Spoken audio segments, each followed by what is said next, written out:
Gabriel's Rapture Part 2, A Few Good Hymen. Because it's a court scene, courtroom stuff. Okay. Open your eyes. I wish everything had been different. Julia, be careful, okay?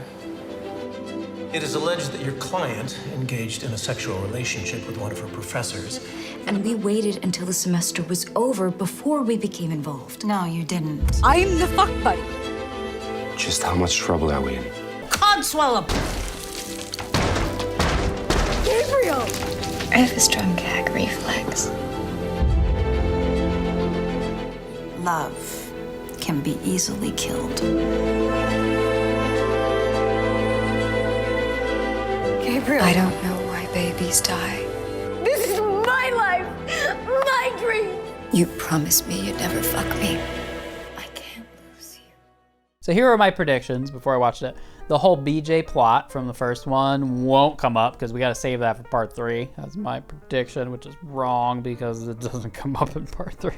A bunch of shit that's in part 1 ain't coming up again, like Paulina and Simon's dad's running for president.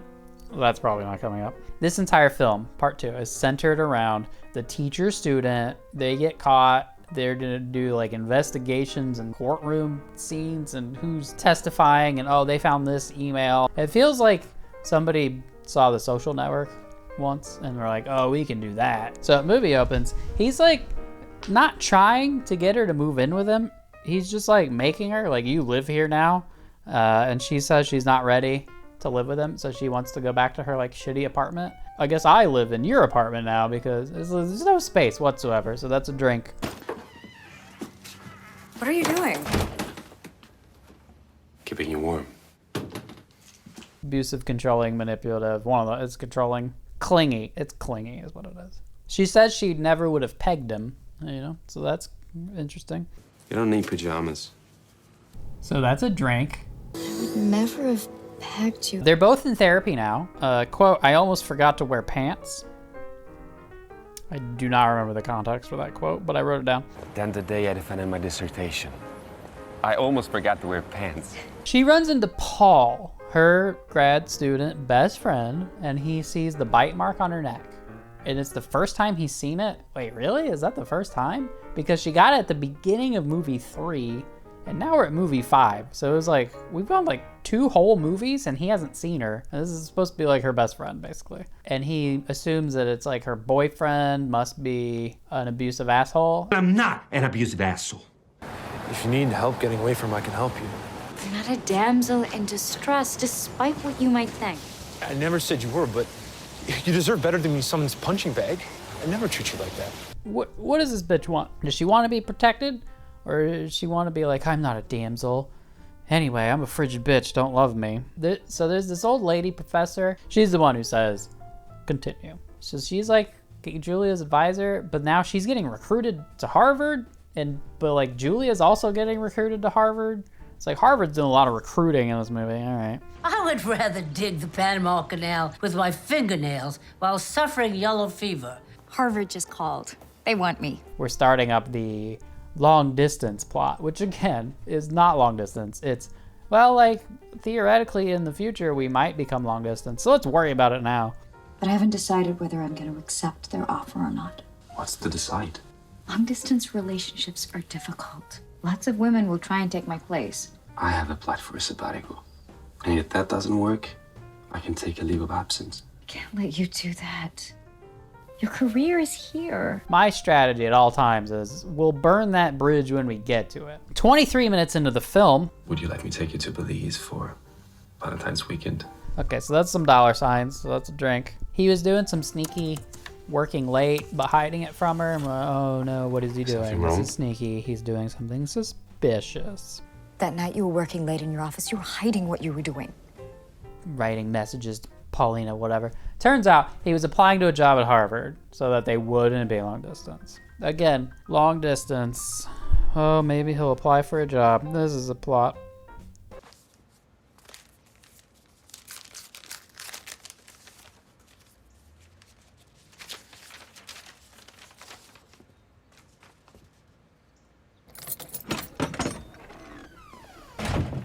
Gabriel! Darling. Krista Peterson has accused me of sexual harassment When did you find out? a few days ago. A few days ago? How long were you gonna wait until you told me? I didn't want to ruin our trip to Belize. I was going to tell you as soon as we got back. She is being investigated by the university for cheating or plagiarism or something. Turns out Krista filed a complaint basically saying that Julia is fucking her way to the top and getting good grades because she did that. And then also Krista filed a complaint of sexual harassment against Gabriel. So we've got two different complaints. And then they like go to Professor Picton and she says this is all Codswallop. Codswallop. So I'm gonna be cutting in Codswallop a lot. Requiring me to be interviewed at one of your stolenest proceedings. I need to ask you a few questions. I am not lending any credence to a witch hunt targeting my graduate student. You might be exactly what we need to clear Miss Mitchell's name. Oh, Codswallop!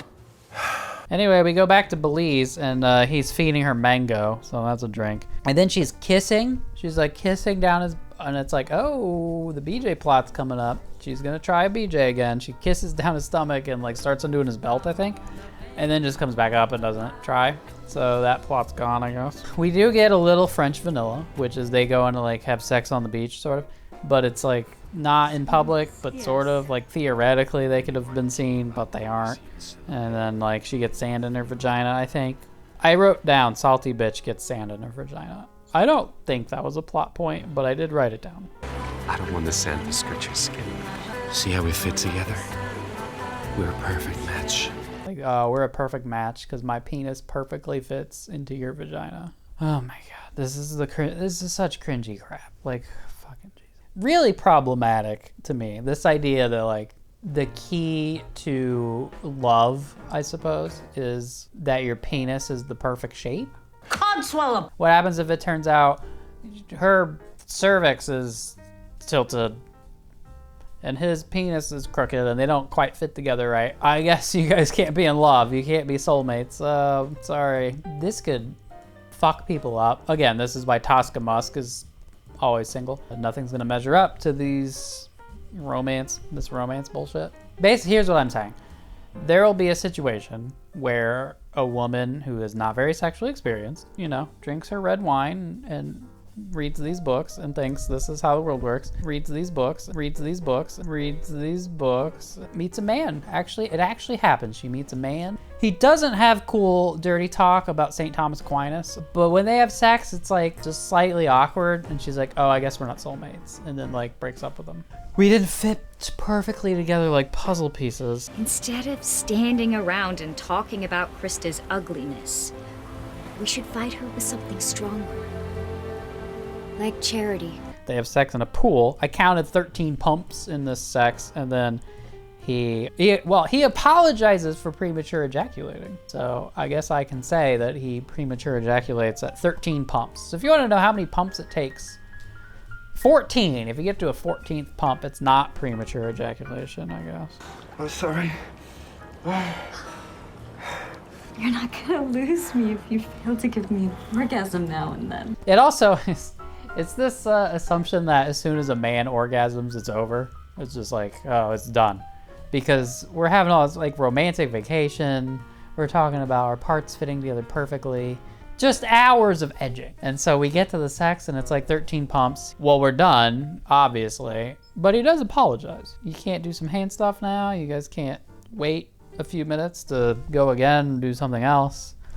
Nothing. It's just such closed-minded. Like, this is how sex goes. We can't possibly do anything else. I mean, I guess it goes back to the like fitting together perfectly thing, which is like, I mean, what about like lesbians? Are you saying lesbians or gay dudes don't fit together perfectly, therefore they can't be in love or something? Like, Codswallop! I guess I'm reading too much into it. I just think people should have more of an open mind about like, it doesn't need to be you put it in and then you wiggle around and then when the man comes it ends. Like, there are other options. Are you happy with the way we make love? Of course. I want to have a child with you. She wants to have a baby. We're bringing up babies. I don't know if we'll ever get to the point where we're healthy enough to open our home to a child. Again, this is such white people problems. Like, he's like a billionaire and a PhD and you're like about to go get a PhD, and what are your problems that you're so fucked up about? He had an ex-girlfriend who had a miscarriage once.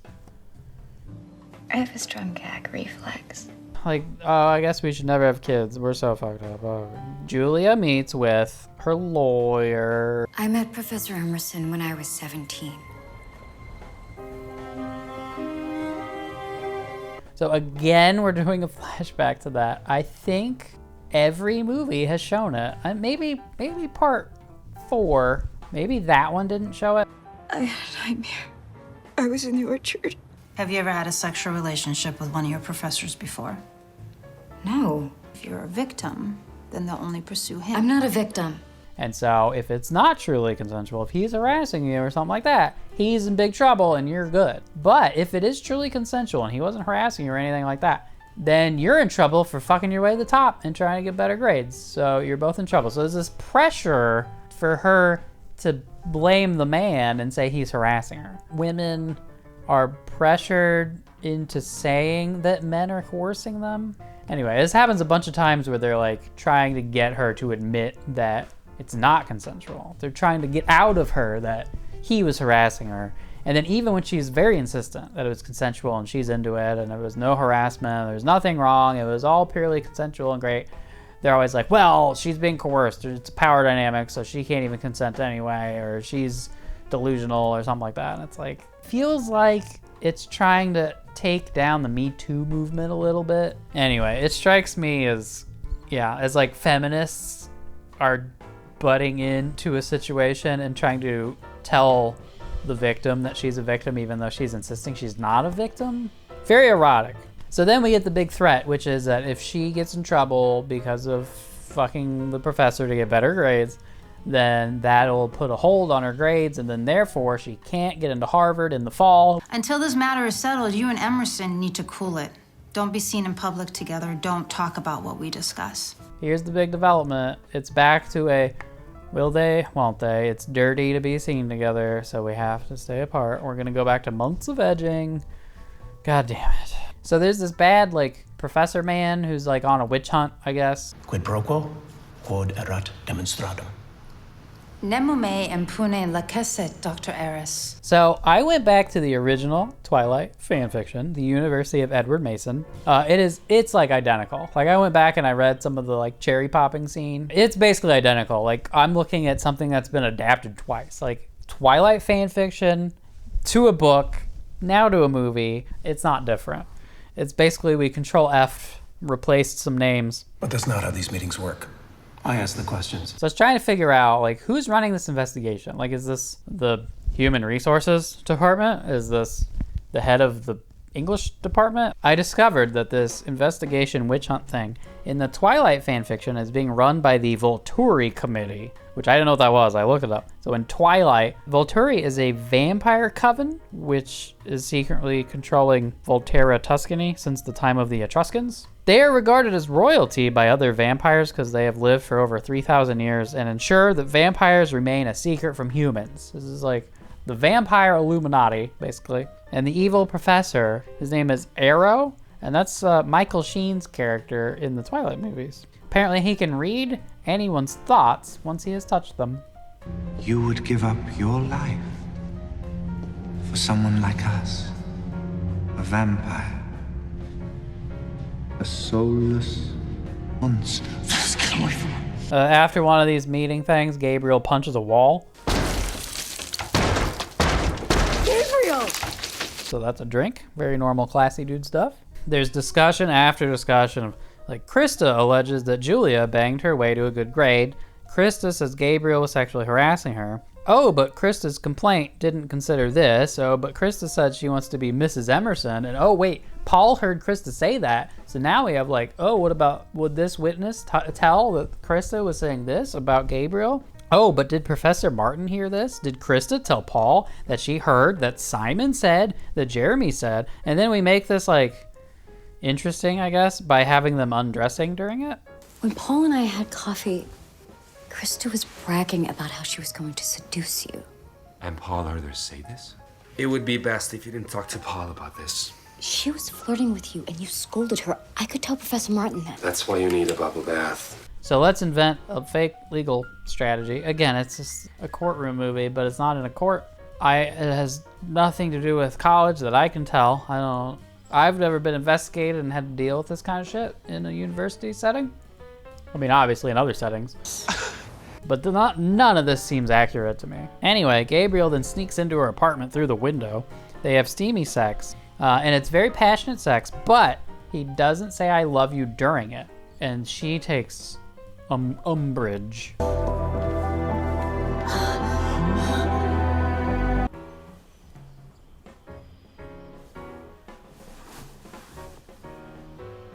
Gabriel? We then do a 15-minute deposition courtroom thing. A series of bombshells. This makes me think of It's Always Sunny, where they're like, you gotta have a bombshell, and they keep bringing in like nonsense to be the bombshell. Most of these things, these various lawyerings, are things we already know, and it's like, oh, but it's now revealed. So I'm like having to keep track of like wait, oh, these characters don't know this information, but okay, now this comes out, and it's like, none of this is interesting. You can tell the author did their research on how like a university Title IX investigation would go, because in the original Twilight fan fiction, it was run by a secret international vampire society. So that's how colleges adjudicate these kinds of things.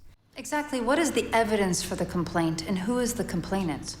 Otherwise, this is an unjust proceeding, but are engaging in some kind of prurient sexual McCarthyism. Quid pro quo, quod erat demonstratum.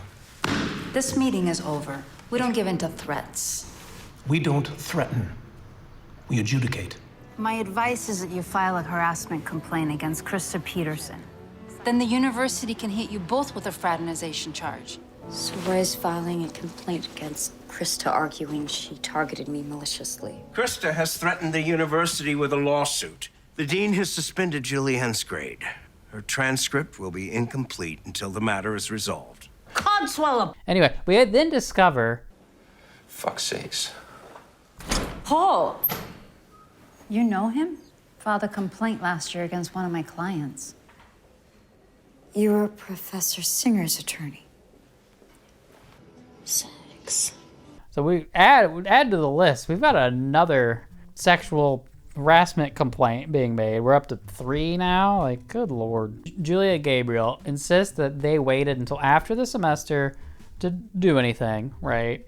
But Julia, remember, sent an email saying, stop harassing me, which I said was a good idea for that Title IX investigation at the time. Here we are. Oh my God, what? I'm such an idiot because this isn't a Title IX investigation because they're in Canada.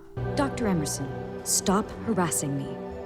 I don't want you anymore. So you have this, you're writing a scene, okay? You're writing a dramatic courtroom scene. We have the dramatic reveal coming of, they have the email that she wrote during the semester, not after, saying, stop harassing me. They have the email. We're gonna do a dramatic reveal, bombshell. And the way they do it is they're like, all right, here's some papers. Did everybody get a paper? Did everybody get a paper? What a fucking bombshell.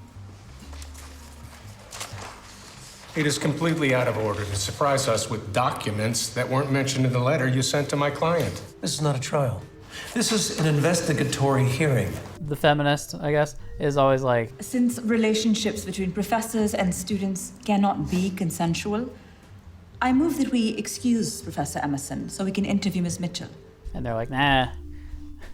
Okay. But they keep bringing up the fact that, like, if Julia says that he harassed her and she didn't consent, that she gets off totally free and is fine and no consequences in Harvard and all that.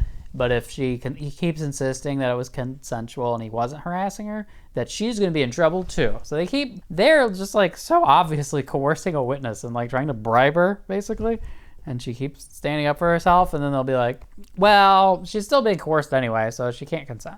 Miss Mitchell might be the victim of coercion. Certainly any perjury on her part would be excused if she's the victim of harassment. We can have him dismissed from this room so we can... My client denies any harassment. This whole courtroom thing is so poorly staged, and it just keeps like regurgitating details that we already know. Are you engaged in an amorous relationship with Miss Mitchell? You've offered no evidence of any policy infraction. I wasn't harassed by Professor Emerson. When did you purchase the airline tickets to Italy knowing you would be... I will not allow you to railroad my client. Ronnie, I'm making a reasonable inference of a quid pro quo. Moreover, I'm suggesting the registrar's office reports it was Professor Emerson who submitted your grade via the online grading system. Are we to believe that they magically became involved at the end of the semester? Under paragraph 10 of the university's policy on sexual harassment, she cannot be compelled to do so. Since Professor Emerson was clearly in a position of power, and more than one witness has testified that he was initially very harsh with her, we don't believe their relationship. I'm willing to answer all your questions, but not while Miss Mitchell is in the room. If he's going to be punished, then punish me too. The university has a duty to protect its students from being preyed upon by their supervisors. Gabriel, what happened? Anyway, what ultimately happens, you can really guess. Gabriel falls on the sword and basically is like, it was my fault. Suspend me or whatever, because I'm like a billionaire and what do I care? She gets to go to Harvard. Now, part of his confession thing is he has to like keep his distance from her. And so they have to like pretend they're separated for a while. I guess they have to finish out this semester so she can graduate. And he sends her an email from his university account to her university account that says like, we can't talk anymore, we are done. And then he texts her something. He texted it to the wrong number. Oh my God. They like break up. So even though they're like in cahoots about like, we'll do this, and then he like falls on the sword for her, she assumes he was really breaking up with her. You can't be seen with her. Why did you tell them our relationship was inappropriate? We're not sensible of your own distress. What's that supposed to mean? It means he just saved your ass. That's what it means. Take your finger out of her face. Let's separate it from your body, John. And they like don't talk on the phone. They don't text. Like he does try. He sends one text to the wrong number. Doesn't try to follow it up. Like if she doesn't respond, he doesn't get a text back. He just like, I don't know. So he never tries the second time. And she never just texts him. Like think about this breakup. Like who's ghosting who here? He does leave her a clue, right? He puts a clue that's referring as a goddamn a reference. Read my 6th letter. Paragraph 4. I'm not your student, Professor. He puts a paper and it's like a clue or something. He puts it in a book and he puts that in her mailbox. We got to Da Vinci code this. You can't just text it to her. So it's implying that like the university's gonna know if he texts or calls her. Like they're fucking tapped in with the phone company. Like what? Or he could just show up at her apartment. But no, they're broken up now because the plot is basically a will they won't they. We don't know how to do anything else. So this girl he's obsessed with is Beatrice, his Dante scholar. He leaves her a fucking like Da Vinci Code clue and she doesn't understand it or find it or like, that's kind of realistic. You try to leave someone a clue in a book and you think they'll like find it and immediately unravel your secret code and then it'll be love at first sighting at a bridge at a certain time and oh, you deciphered my clue and she just like ignores it. I love that. We will inform the registrar's office that the grade you were awarded should be allowed to stand. Gabriel, what happened? You can't be seen with her. All right, so let's think about this, ladies. You go into this deposition courtroom thing with a plan that we're gonna stick to. We didn't do anything until after the semester, we're good. And then you get a bombshell and that story falls apart. He then admits it's all his fault and you're free to go. You don't get in any trouble. He falls on the sword for you. He sends you one email, university account to university account saying, we're done. And then you're just broken up. To be fair, she does then go to his apartment and he has like punched the walls and stuff and broken things and is not there. But wouldn't you assume that he fell on the sword for you? Why would you assume they're like madly in love and because of meetings, suddenly he must not like her anymore because they got caught? It's just so contrived. This happens in like rom-coms where it's like, oh, it's the third act. We need everyone to be mad at each other. And it's usually some contrived bullshit because it has to be enough for them to like break up or think, oh, this isn't gonna work. We're not gonna be together. And then you have to come back around and solve it. So it can't be too big of a problem that you can't solve it later, right? You have this 7-10 split of, oh, they might really break up to, oh, we fixed it and we're getting back together. Which is why you have so many misunderstandings. The simple misunderstanding, if you just talked about it for 20 seconds, you would sort it out. Codswallop! Oh, I forgot. After the courtroom thing, she confronts him right? He's just fallen on the sword for her, right? She confronts him, and they're like in front of university people, so he's being like cold because it's like, yes, we have to keep our distance because I harassed you, and you get off scot-free, so I am now being cold to you, and we can't be seen together. You promised me you'd never fuck me. No words? No I love you? Is that all it was to you? A goodbye fuck? And he's like, bitch, shut up. This is not helping anything right now. She's like, the last time we had sex, you didn't say I love you. And that said a lot. It's not making love if you just fuck, right? And they fucked. That basically means they were just fuck buddies and you mean nothing. And it's just like an affair because they had sex without saying I love you in the middle. Therefore, he doesn't love her. And so that's like how he broke up with her. Like that, she's inferring that he was breaking up with her. He was dumping her by having sex with her and not saying I love you. And now we will recall earlier, I would never fuck you. Which I thought was a funny, stupid line. And it turns out it's a very impactful plot point because now he has fucked her. And so she thinks he's also a liar. Like, can we possibly be any more high maintenance bullshit than this? God damn it. What is this character? Because there's times where she's like, I'm a frigid bitch, and I'm a lousy lay, and I'm there like a fish, and I tried to get you to be on top, so therefore I'm demanding and terrible in bed. Also, by the way, if you fuck me without saying love, that's basically breaking up with me. Like, this confidence thing. Where are we going with this? He said I wasn't sensible of my own distress. He stomps on your heart, and then he has the balls to quote Hamlet, and he misquoted it, the jackass. Good guy Paul, he shows up. Let me take you to lunch. My treat. He immediately tries to feed her, and I was like, oh, here we go. Is she gonna fuck Paul? I see it. I see it now. Movie 3, here's my prediction, which I already know is wrong. We were on a break, and she hooks up with Paul while they're on a break, and then Gabriel comes back and is like, what the fuck? I left you a Da Vinci Code clue. And then you're fucking Paul? Oh my God, now we're broken up for real. I'm the fuck buddy. So already I'm gonna see a hole, which is she cannot fuck Paul. Like, we're not getting over that. This bitch is not fucking another dude ever in any of these books. That's not happening. So she's gonna have an emotional affair with Paul. Okay. Pelvic affiliates. He's not in his apartment. She can't find him, but he goes and he hides in the apple orchard. It's like family orchard, and he's such a tortured soul. Like, what is he tortured about? Like, he's losing his Dante scholar job? Again, this man's a billionaire PhD.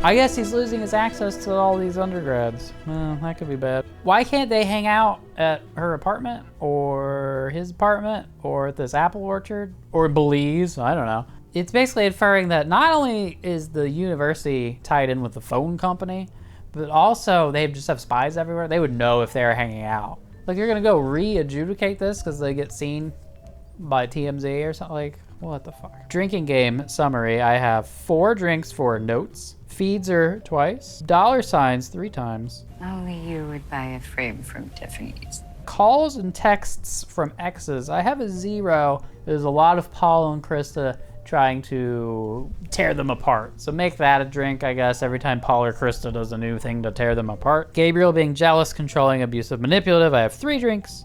Vampire oopsie daisies. I have 1 for a total of 13 drinks. Part 1 had 23. This one's at 13. And I'm going to go ahead and reveal Part 3 is 20. So this is the weakest in this trilogy for drinks. Anytime there's a mention of a harassment complaint. There you go, that'll do it. Later, Jeff here with Pepper. So when I was a grad student and you're taking creative writing workshop classes, so all the students, you turn in your writing and we all give each other constructive criticism, which that's fun when people turn in garbage and you have to like, I like this part of your garbage. So every goddamn class you gotta come up with something to talk about, and so a thing I came up with, my little technique, was to just talk about the first sentence. So the workshop would start and they'd be like, all right, Jeff, what'd you think of the first sentence? Like, by the end of this semester, everyone knew. It was like, all right, first sentence, that's Jeff's territory. He's gonna cover that. Which would mean, you know, if you're paying attention in class, you would know that, like, whatever your first sentence is, somebody in the class is gonna be a little bitch about it. And there's this one girl in the class who I remember vividly the first sentence of this short story. people were gathering outside the building. It's so specific, there's such strong language, very interesting. You know, people, that could mean anyone, you know? That's really piquing my interest. We're gathering. That's a very interesting active verb. Gathering what? Themselves? Outside of the building. You know, that could be anywhere. That's, you know, really gets your imagination running wild. That's what this movie is like. This is what the second movie is like. Because, again, we're just arbitrarily putting a slice down the middle of some of this fan fiction going, I don't know, that's movie 5 now. We made a movie. What's our dramatic, interesting, attention-grabbing opening scene? Are you ready for an opening scene that's gonna grab your attention? She's ready. Look how ready she is.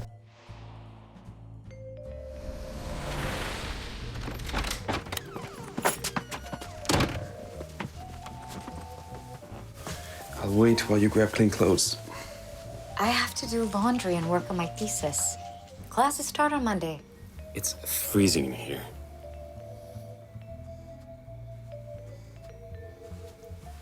I don't want to sleep without you. Here's a fun fact. So, Julia Mitchell is the main character, and her best friend is Rachel. The actress who plays Rachel, the actress, his real name is Julia Mitchell. Although it's Julia Barrett Mitchell, it's hyphenated. They cast Julia Mitchell as not Julia Mitchell. Hilarious. Later, Jeff here with Pepper. I noticed while editing that there are so many scenes where they make out, but it's not part of a sex scene. So here we go, montage time. All the times they make out in this trilogy, but don't have sex. Non-sex. What do I have to do to make you mine?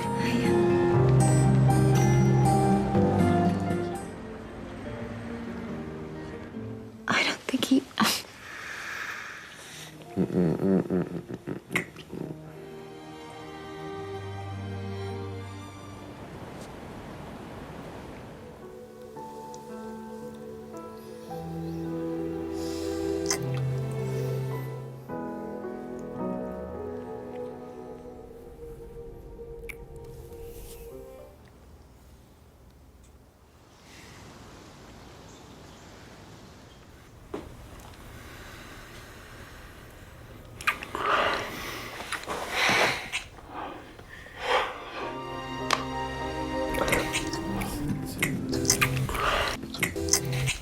Jeepers, this is a bit much. And I have to say that Melanie loves to eat garlic in a very early hours of the day. And that's very interesting. So at the end of part 2, we're looking forward to what in part 3? Codswallop! Top 10 sexiest miscarriages. We were on a break, and she has an emotional affair with Paul. Gabriel's gonna come back and be like, why didn't you unravel my Da Vinci Code? A climactic BJ at the end of movie 3, still in the cards.